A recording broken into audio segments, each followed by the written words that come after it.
This episode brought to you by Appy Couple, the most stylish way to share your wedding. You choose your design, then tell your story. Add and edit photos of your life together from the beginning. Choose your tribe, your maids and men. Lay out all the events and details to organize everyone easily. When, where, childcare, weather, and how to get there. Your guests can join in on the website and your very own app. From reading your stories to adding their own photos. And of course, you have veto power. They can get all the event details to the ones that they are invited to. They can also start and join conversations. They can find links to your registries. Available for Apple and Android devices. Go to fromringtoveil.com/appy. That's fromringtoveil.com/appy.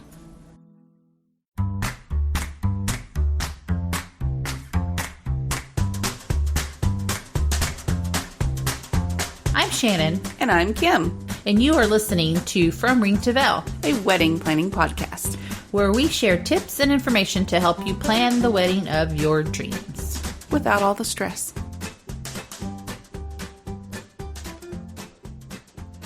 Weddings in the News, episode number 93. In this episode, we thought we would share with you some of the more interesting wedding news that we've found Just stuff lately. That comes up on BuzzFeed and, throughout your Facebook feed and your news feed when you look up, stuff on the internet about weddings. Some of the boards that we are a part of. These are very interesting. So let's some of them are kind of okay. Some of them are really, really bad. And you don't know how we continue to be humans anymore. Because that's a good, Okay, so the first one, the title is Guest Fails to Show Up to Wedding, so Bride Sends a Bill. What should you do when someone is a no-show at your wedding? I personally would not have the cojones to do that. Let's just say the word balls. I would not either. There would be no way. Yes, you spend a lot of money on this wedding. Mm-hmm. You're going to have leftover food anyway, especially if you're doing buffet, because they always do extra. But even plated dinners, what if something happened? Mm-hmm. What if they couldn't call you to tell you or anything like that? So you really don't know their circumstances. This one, I of course don't think it would hold up in court or anything like that. But because it's not a binding contract. You didn't, especially if you didn't send an RSVP back or anything like that. Well, yeah. So it has a picture of it here. It says meal option, herb crusted walleye. It was Minnesota, so Quantity 2, price $30, and then there's a service and tax charge $7.95. So the total cost was $75.90. And under here it says cost reflects the amount paid by bride and groom for meals that were RSVP'd for. Reimbursement and explanation for no-show, card, call, or text would be appreciated. So I don't know if they're actually asking for money or actually asking for an explanation of what happened. It's just crazy. And we're not going to mention the bride's name. We'll put the link to the story in our show notes. But they're from Minnesota. The bride was so angry that she sent a bill to cover the cost of the food that went to waste. So who was in the right? So I'm assuming it says RSVP'd for, so they said they would be there. They needed to. Right. Ended up not going. She explained she couldn't babysit. Okay, so what happened was they were getting ready to go to the wedding. Then the grandma was supposed to babysit for her. Then she called and said she was unable to babysit, so that's why they were unable to be there. They didn't have a babysitter. That's an explanation. That's unavoidable, especially if you're not having kids at your wedding. Exactly. Would she rather have brought her kids? That to me is unheard of. Especially if they were the only ones, you eat that cost. Something like that's going to happen. Not everyone's going to show. Well, you should, for you guys listening, you should expect there's going to be people who RSVP that don't show up. There's going to be people who didn't RSVP and they're going to show up. So she probably had people there that didn't RSVP. So that meal maybe did not go to waste. Right. It's just, but you just have to go in knowing that this kind of thing is going to happen.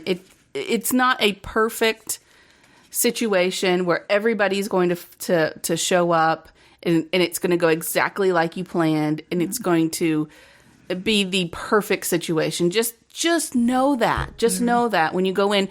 And so that when something like this happens, you don't get so excited and upset and raring to go that you send a bill. I mean, really. And at the bottom of this article, it gives you some how-tos or what-to-dos when you have no-shows. And it's not just the wasted money, but the missed opportunity to invite other people because of they keep the lid on the number of people coming. Right. But still.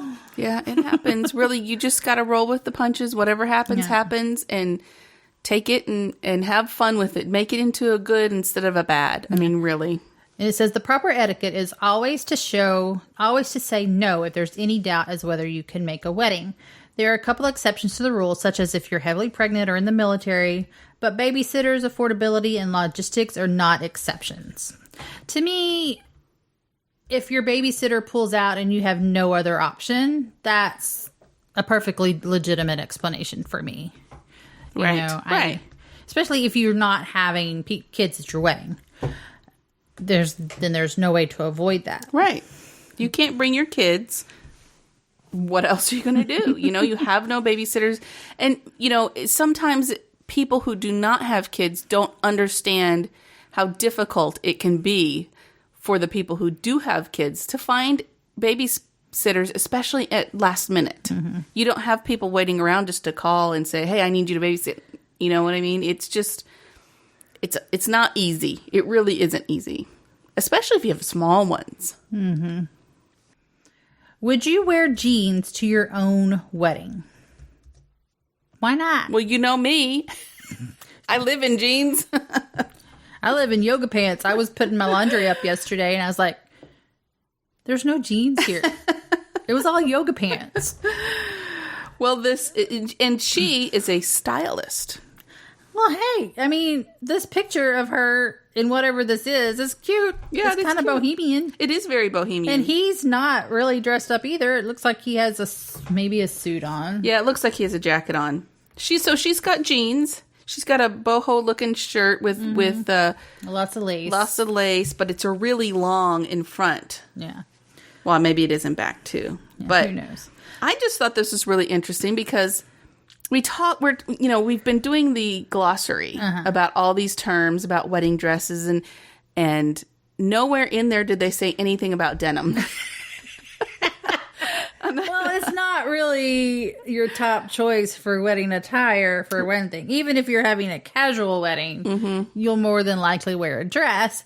But, I mean, it is your wedding. Yeah.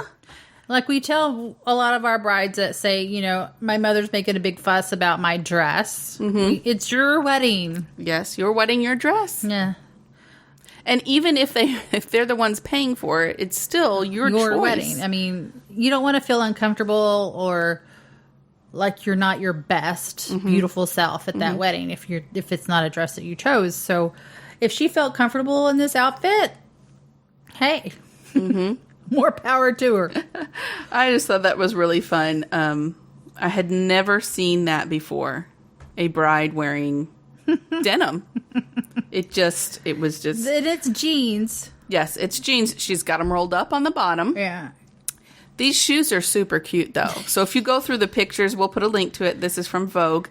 They're kind of an Asian-inspired. They're red with gold applique, looks like. Yeah. So super cute. And he's in a suit jacket, looks like. And then at the end, it looks like she has some kind of fur-lined coat. So, I mean... It's to cute. Me, it's cute. It's unique. Yeah. It's fun. It probably fits her personality perfectly. And it's in Europe, so hey, why not? That's fine. Yeah. You could do it here in the U.S. too. We wouldn't hold that against you. So that was a fun one. Next, we are talking about. Oh, this just makes me sad just to even. When I think about it, it makes me sad. Yet it also stresses me out a bit. Yeah. But there was a bridal shop or a dress shop that burned down. And so you think of all the brides that have purchased their dress that are either being altered or certain stuff put back on them or taken off or whatever it is. They're holding them there. They're gone. The dresses This is in are gone. Stratfordshire, England, and the pictures is horrible. Yeah. It's called Isle of Brides, and it just went up in flames. Mm-hmm. It's So sad. Yeah. I mean, here we have businesses that go out of business, basically, in their bridal shops or something like that. And we have jilted brides that look like, I can't get my dress. They won't open the door. I've already paid for it. And what do? You call the consumer reporters for your news station and you get them to do stuff. But I mean, what can you do here? I mean, of course they have insurance. Of course you're probably going to get your money back. But if your wedding is that weekend or next weekend or then whatever. What do you do? It did say that bridal shops around town stepped up to help out these brides. Yeah. I don't know exactly what they did for them, but Maybe they tried to accommodate them and get their wedding dresses back, or wedding dresses, or a new wedding dress fitted and altered. Right. Quickly and, especially if they needed it right away. But can you imagine if you spent a lot of time looking for the perfect dress, you found it, it was almost perfect, and they were just doing a couple little things to it, and you were going to pick it up maybe the next day or maybe later that day. Acts of God. Well, we hope it was. Yeah, we hope, right? Yeah. Oh, it's just so sad. Yeah. So sad for those girls. Also, this kind of brings back memories here. We had a huge fire that took down some businesses in the next town over. And part of that was some of the wedding vendors that we have worked with and know. And some of them, it was like a co-op. So some of them lost everything. All of their machines, their supplies, everything. And then it really made us think about insurance, you know? No, we did an insurance review of our insurance person. So if you're a vendor... Just a word of advice. You need liability insurance. You need this insurance to protect you and your clients. Right. Because if you can't complete their wedding, you're going to have to give their money back. Yes. So. Right. And that would cover things like this, things like sickness, and you're unable to do what you had promised, what you are under contract for. So anyway, that's another one in the news. Okay, this one is the bride's wedding evacuated by firefighters, resulting in amazing photos. So this is a bride, turning something bad into something good. Yes, exactly. And who would want to be surrounded by bulky firefighters? I'm sorry. Even if it is your wedding day to someone else. So they smelled smoke or something in their wedding venue. And so the fire department had to be called. And so they had to evacuate. She was carried out by the firefighters, and her photographer got all these photos. I'm sure this was after they got everything contained. Of course. But it just shows you that something that could be a huge emergency and disaster could turn into be something that's very memorable and fun. If you look through these photos, of course, we'll put the link. They use the lights of the fire truck in some of the photos, and I thought that was really cool. Yeah. Of course, in front of the fire truck with the firefighters carrying them, a whole bunch of different ones. It's just it's a really cool circumstance where something bad turned into something pretty cool. And it says here the DJ even did the songs like "We Didn't Start the Fire" by Billy Joel, "The Fire's Burning" by Sean Kingston, to liven it up a little bit and make a joke out of what happened. I'm sure no one got hurt or anything like that. So, I mean, turn lemon into lemonade. There you go. And I just think how cool are those photos going to be for them for the rest of their life. They're going to think about, it could have been a disaster, but it turned out to be an all right thing. Mm-hmm. A fun, interesting experience. And this was in New Jersey, if you really wanted to know. Surf City, apparently. Surf City. Surf City Fire. Engine number 49. So shout out to those guys at Surf City Fire, Engine 49. Yeah. For making a wedding a good thing. That's right. So this was all over the news. Yes, it was. A few weeks ago. This was published on Fox News on November 16th, so it was a couple of weeks ago. It was a Long Island bride-to-be. She hoped to have a food truck there. It was a dessert food truck. But she couldn't afford it. Yeah, and like most brides, once you realize you can't afford something or something like that, you feel bad contacting the vendor back and saying, I'm sorry, we can't do this right now, or we picked another vendor.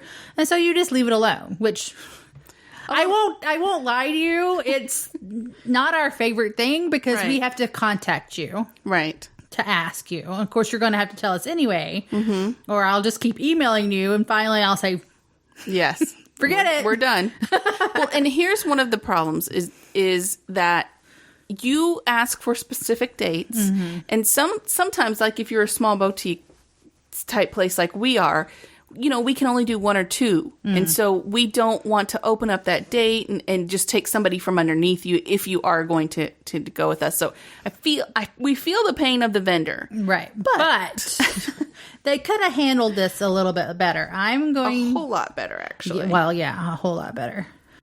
And we're not going to name the company. You can find all this out on Fox, on the Fox News link that we put on the show notes. We have zero idea what type of warped sick games you are playing with us. But now it is time for us to have a say. You are a despicable, bottom-feeding, wretched disgrace of a person who is as disgusting as they come. How many times have we called you, followed up on the proposal that we expended time and effort to produce based on your request, and each and every time you cowardly hang up the phone on us when we identify who we are, what an absolute low-life, twisted, miserable individual you have to be. This is horrible. This is ridiculous. I can't believe somebody would send something. I mean, she must have had the thesaurus out. Well, she said he or she said expanded instead of expended, so they already got that one wrong. But the fact that it's over this. I know. That they send something so terrible. Like we said, we would like a courtesy call back if you can't afford it, or if you went with someone else. An email, sorry, went with somebody else. Whatever. We're fine with that. Yeah, I mean, it's no skin off our nose, except that, most of the time it does take a long time to do these proposals, and that's why we would like a courtesy call or email back to say, sorry, we can't go with you. We've gone with someone else. But for a vendor who is probably going to be blackballed in the industry now because of this letter that they sent. And of course, the owner of the company said that he did not send this letter, that his assistant did, or whoever, somebody assistant that manager, or they even called them, a low life piece of trash, a pile of dog duty, which they didn't use duty. And in the end, we truly hope that your wedding bombs and turns out to be a complete and total disaster of the century. Why would it be anything but, since you are a part of it? How rude. And then we couldn't even imagine the person that would marry you. Pity the poor lonely soul whose life is doomed before it starts with you. Really? Any vendor would... A sane vendor would not send us a letter. Yes, we get upset when we don't have clients pick our services because we think we're the best. Not gonna lie. We are. Not gonna lie. And we always think, oh, my creations will be better than whoever you went with, but we're not going to tell you that. But it's just, we understand if you can't afford somebody's services because wedding vendors, depending on their time and experience in the industry, charge more than one starting out or, things like that. So, I know we have price points to meet and you find another vendor that's in that price point for you. Right. So we understand that. This is just inhumane, really. It's terrible. And apparently they had to shut down their Facebook page because of the comments and threats. Yeah. They better just go ahead and just move on to something else. Because and of course, it could have been a disgruntled employee who did this. Right. You know, somebody that was really mad at the owner, or maybe he was losing his job or something like that. You just never know. But this is total. I mean, can you imagine as the bride who contacted them, how she feels? I know. To get something like this? I mean, I'm one of those people that everybody has to like me. I don't know why you wouldn't like me. And I try my best not, to like you and not. Yeah. Mm-hmm. I get upset when people are like that with me and that they don't like me. And I'm like, why don't you like me? Anyway, yes, I'm pitiful. I know. This is just, it's despicable. They're despicable. They're the ones that, So just know that normal vendors don't do this. We say thank you and move on. Yeah, and move on.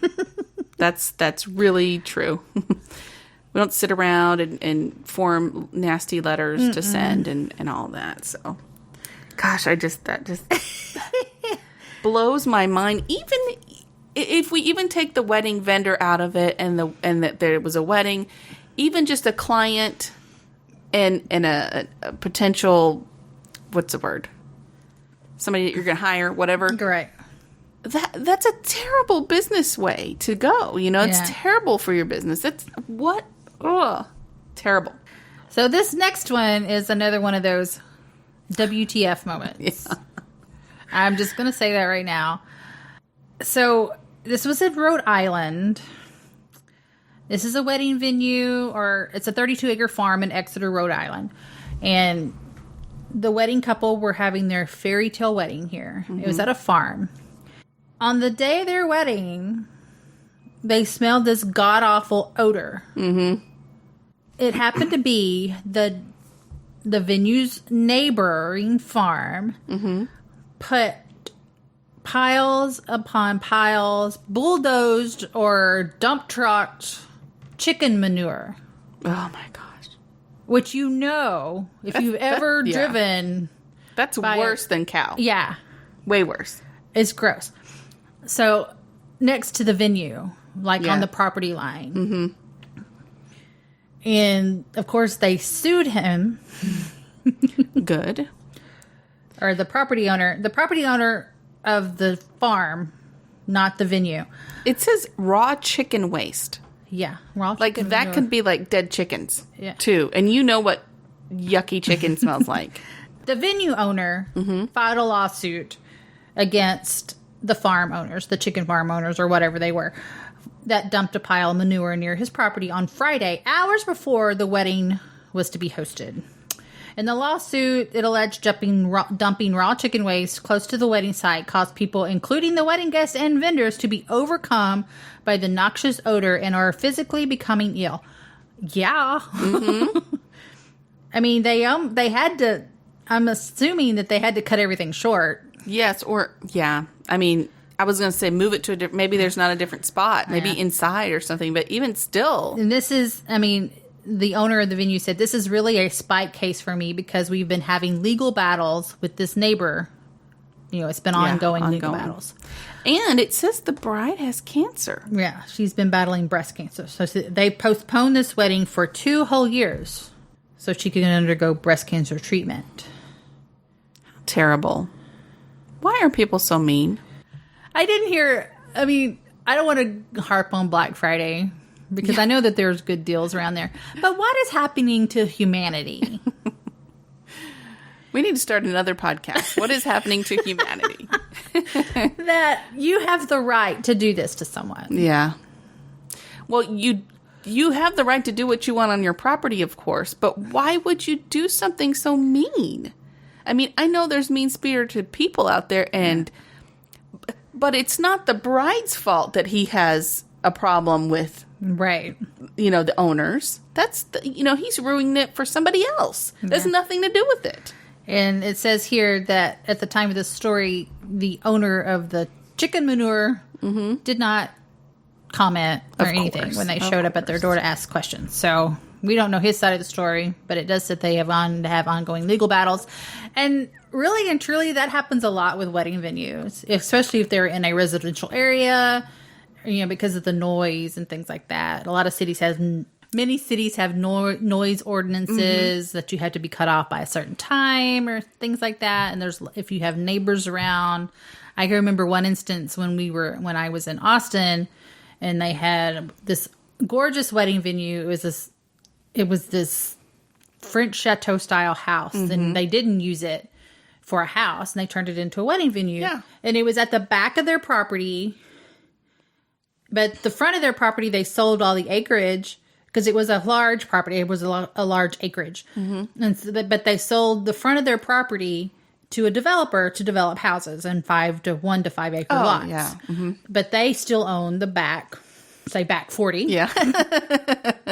We don't know how big it was. Yeah. But.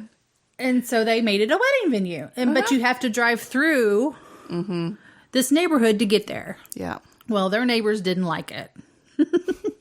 And so they basically had to shut down because they did not get the correct permits, for one thing. Oh, see? Yeah. You got to be careful with that. And they had an HOA, and the HOA said, we're going to sue you for all this money. And of course, the wedding venue just started out, so they didn't really have enough money. So, things like that happen, and I can understand that. But doing something spiteful, like putting manure at the property line, that's just horrible. Right. Or blocking the drive or something. That would be terrible. That would be something for our listeners to check out. Make sure, your venue is up and going and everything's proper and they have the permits and nothing's going to happen. And realize that they have noise ordinances. So if you have a lady evening wedding, you can't have a lot of noise. You either have to go inside and shut the doors or shut it off at a certain time. Well, where we are, I know, I think it's the whole city is 9:30 noise. 9:30 or 10. 9:30 or 10. So if you're getting married around here, you got to keep that in mind. If you're planning on having an after party, you might have to take it somewhere else. Right. Even still, neighborhoods will get on you for that. But okay, manure. That is a nasty one. So if you have some crazy wedding stories that you want to share with us, then we'll probably share them on our podcast sometime soon. Send them to us. Yes, please. We love emails. So email us at info@fromringtovanel.com or #fromringtovanel on Twitter or Instagram. Don't miss a show. Subscribe to us anywhere that you listen to podcasts. We are under From Ring to Veil. Just search for us. We should be there. Subscribe so you get every single show every single time. Until next time, no stress, no worries. Keep calm and listen on. Thank you for listening to our podcast. You can find us on Facebook, From Ring to Veil, on Twitter, @From Ring to Veil, and on our website, FromRingToVeil.com. Music provided by bensound.com.